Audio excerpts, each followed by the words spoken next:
pa sa unang balita mamaya.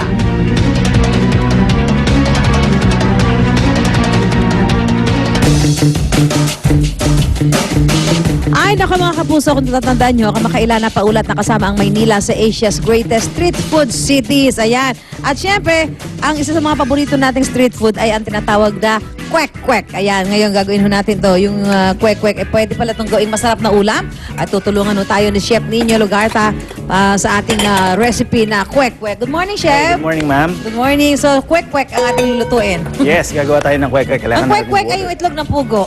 Itlog ng pugo siya na ginagawa ng batter. Parang technically, para siyang parang tempura. Gagawa natin tempura pero local lang. Or Yes. tokneneng din yung tawag sa kanya. Or isa pa tawag namin, hepalog. Kasi hepatitis. Hepa-like. Mukha siya. Hindi, kasi kulay dilaw siya eh. Kaya mukha siyang hepa. Pang-hepa talaga siya.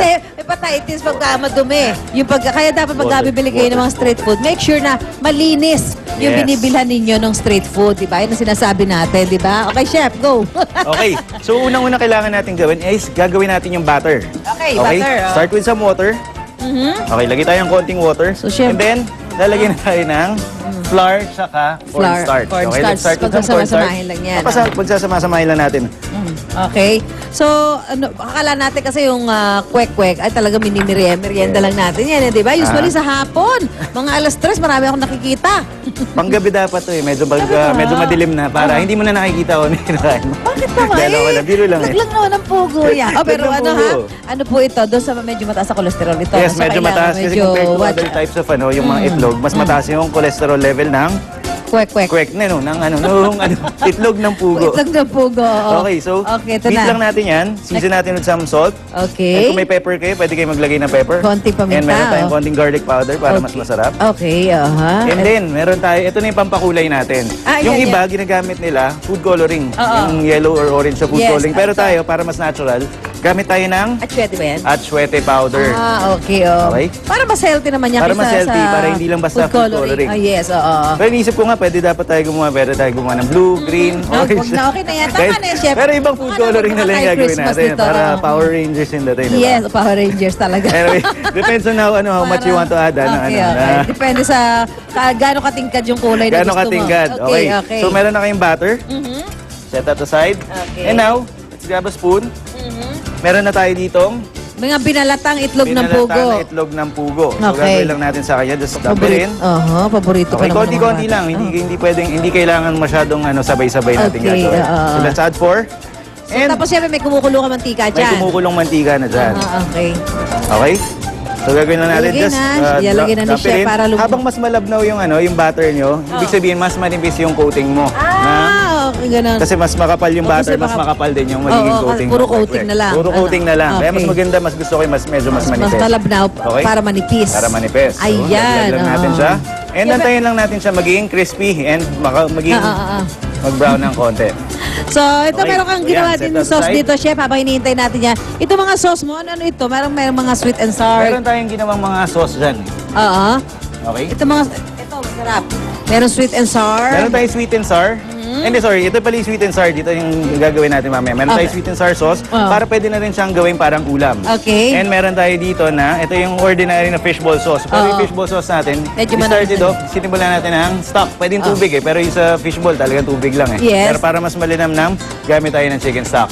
Papalaputin natin siya ng cornstarch, lalagyan natin ng soy sauce, saka ng sugar para tumamis siya. Pero meron sili, saka garlic, saka Okay. onions. Optional na lang yan. Yes. And then yung classic na suka. Sugar. Diba? So, pwede sausaw mo sa suka. Ay, sausaw mo oo, sa sweet and masarap sour. yan. Yes. So, sweet and sour na rin siya agad. Okay. Okay? Ha? Okay. Tapos, okay. Pero ito, para nga maging ulam siya, para maging ulam ang ating paboritong kwek-kwek. kahit anong sauce actually pwede mong gawin. Pwede kang gumawa adobo sauce, pwede kang gumawa ng mechado sauce, pwede kang gumawa ng kahit anong sauce na gusto mo. Spaghetti sauce, pwede rin. Pero ito, init lang tayo. Gawa tayo ng sweet and sour sauce using pineapple and pineapple juice. Okay, pwede na to, pwede na to ibenta. Pwede na. Pwede na tatlo. ibenta. Magkano ba itong isang order nito? Chef, sige, gagawa Okay, ko ng sauce. kukuha tayong konting oil dito. Konting oil. Okay na, pwede na to, ladies. Sasamin. You wanna... Yes! Yan, pwede na yan. Ito na. Pass the ball. Okay, add some oil. Isimulan na agad sila. Maubos ka agad yan. Okay. Antayin natin yung sweet and sour sauce. Antayin nyo. Okay, let's saute some onions. Okay. And some garlic. Sauce, Mario Joseph. Eto na, niluluto Gusto na. yung magdagdag na sili, lahala kayo. Para Gusto medyo yung kami may magdagdag- kaunti. para mas maanga. Pero tayo, bell pepper na lang muna. Bell pepper na lang. Red Okay. or green bell pepper. So, just toss that up. And then, lalagyan na natin siya ng konting vinegar. Okay. I-glaze natin ng konting vinegar para maluto natin yung vinegar, matanggal natin yung asim niya. Kailangan kumukulo. Acidity. Oo. Add that in. And Smells good. lagyan na rin natin pineapple ng juice. pineapple juice, unsweetened pineapple juice. Amoy na nga. Amoy na, amoy Talagang sweet and sour na nga yung sauce Okay? na yan, So, chef. yan. Add some sugar. Okay. So, depende sa inyo kung gaano katamis yung gusto nyo. Oo. Sugar, salt, Okay. And then, and then, ano yung mabibigay mo bang tip para sa para maging mas masarap yung sauce? Pag doon sa mga nanonood sa atin, gusto nilang gumawa yan sa bahay. yan, pag gumagawa kayo ng sauce, always use stock. Huwag kayo gagamit ng basta tubig lang. Aha. To make it more delicious, you add stock. Kaya yung stock na sinasabi nila, yung dugo ng kusina. Kasi doon nagsisimula lahat. Yung linamnam ng pagkain, Oo. doon sa sauce. So, Diba? The pinagpakuluan sauce niya makes ng- it- pinagpakuluan ng kahit yung manok. natirang tinola mo, natirang nilaga mo, Oo. yung gamitin mo na stock. Huwag Imbis plain na tubig water. lang, huwag plain water. Oo. Pero Kaya- pag vegetarian ka, yun na lang siguro. Yes. Okay? And then, pag Ito nag-simmer na. na siya, nireduce mo na siya, papalaputin lang natin siya using some cornstarch and water. Ano yung tawag natin doon? Cornstarch slurry. Pampalapot lang. Para And lang then, pampalapot na lang pampalapot yan. lang. Pag Okay. lumapot na siya, ito na yung kalalabasan niya. Eto na ang lalabasan. Ito na yung kalalabasan niya. Eto na ang lalabasan. Ito na yung lalabasan. Ay, sabi Yan, siya, ito na yung sauce. Eto Now, na ang resulta. And ito na yung kwek-kwek na fry natin. Okay. Okay, set that aside. Now, plating na lang tayo. Ito na yung lalabasan. Ito na yung magiging end Yes. product. Plating na lang tayo. Lagay Okay. tayo ng konting repolyo. Chop some Some cabbage and then arrange lang natin siya. plating na lang ito. Tapos meron tayong konting wonton wrappers. Sus, ay Oh, talaga naman. Oh. pampadrama Talaga na lang akalain yan. mo yung simpleng kwek-kwek. Yes, Naging simpleng ano kwek-kwek lang. And then, mukhang ano na. lagay na natin yung mga kwek-kwek. Oo, yan. Parang ano na siya. Iba-ibang korte, Pika-pika iba-ibang na, sukat. no? Mukhang nakakatakot ba kainin? Hindi, sarap nga. Mukhang pika-pika nga. Oh. Ito. So, ito, Yeah. just to show you. Ito, Just to yung show, isa sa- yan.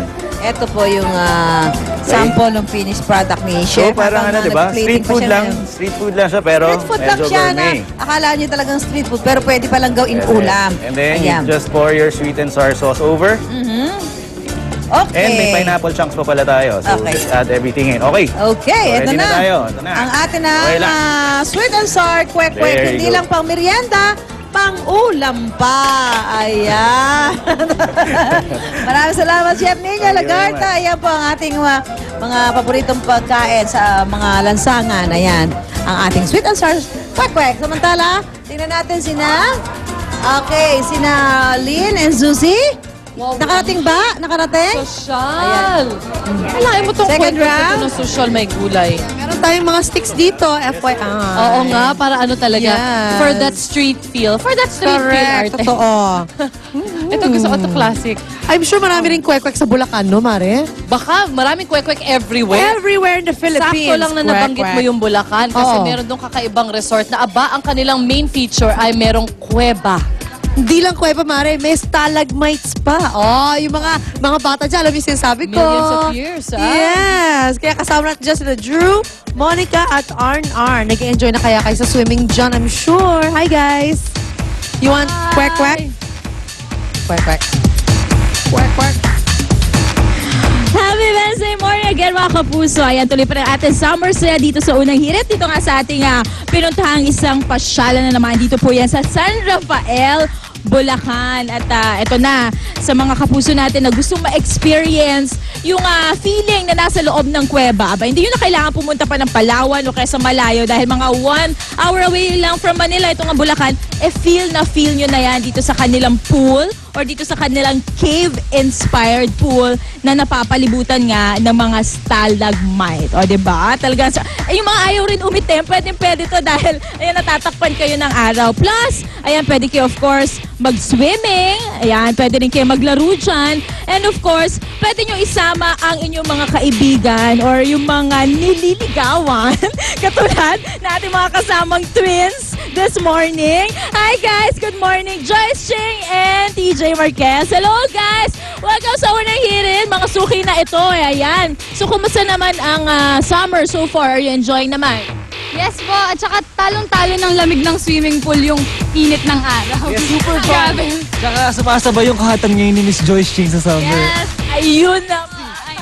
Ayun naman. Pero eto guys. Question. Kayo na ba? Ayun, na-intriga pa daw ako. Ayan, pero ayan, habang kayo nag-e-enjoy dyan, alam nyo ba, meron pa tayong kasama ngayon na nag-e-enjoy din doon sa kanilang jacuzzi, dyan sa taas lang nitong swimming pool. O, patahan muna natin si Kuya Drew nyo. Ay, Kuya Drew! Kuya Drew talaga. Anyway, isipin nyo, 20 feet above kung saan nakatayo or kung saan nagsiswimming sila Joyce at sila Monica. Aba, alain nyo, merong jacuzzi. See? Meron pang waterfall. So, it's either mag-e-enjoy kayo kapag couple lang kayo or buong pamilya, no problem. Buong barkada, walang problema din. So, bukod po dito sa jacuzzi on top of the stalagmites or tinatawag nilang cave pool, iba't ibang mga pools yan pwede nyo ma-enjoy. Katulad nito, pakita namin sa inyo. May actually, all in all, meron yata silang 3 pools. Yan, yung isa, pinakita namin sa baba. Yung isa, for kiddies. At yung pangalawa, yung pangatlo pala, sorry, yung medyo mas malaki. Okay? So you have 3 pools to choose from. At ihanda nyo na ang inyong mga camera at mga cellphone na may camera dahil pwede kayong lumakad sa tinatawag nilang hanging bridge. Look at that. Very romantic place. I smell romance! At bukod pa dyan, naku, sigurado matutuwa yung mga chikiting yun dahil maraming mga superhero statues ang nakaabang sa kanila. Tama-tama, di ba? Yung Avengers, sikat na sikat ngayon. Kita nyo, si Spider-Man, nakagaantay lang yan sa inyo mga kiddos. Alright, sa mga gusto naman pumunta dito at i-enjoy ang bagong summer destination dito sa San Rafael, Bulacan, i-inform tayo ni Kuya Arn. Kuya Arn! Yes, Drew! Sa mga gustong pumunta ng mga kapuso natin dito, eto po ang day swim, 100. Overnight swim, 130. At ang overnight swim, 130 and night swim, 130 rin.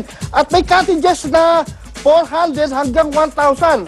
At eto ba, Drew, mini hotels, 1,800 for 12 hours. At meron palang dormitory na parang maliit na house, 7,000 24 hours na yun. At mamaya mga kapuso, sa aming pagbabalik, ang Blue Team ni Drew kasama si TJ at syempre ang Pink Team naman kasama si Monica at si Joyce. And more games sa pagbabalik ng Unang Hirit!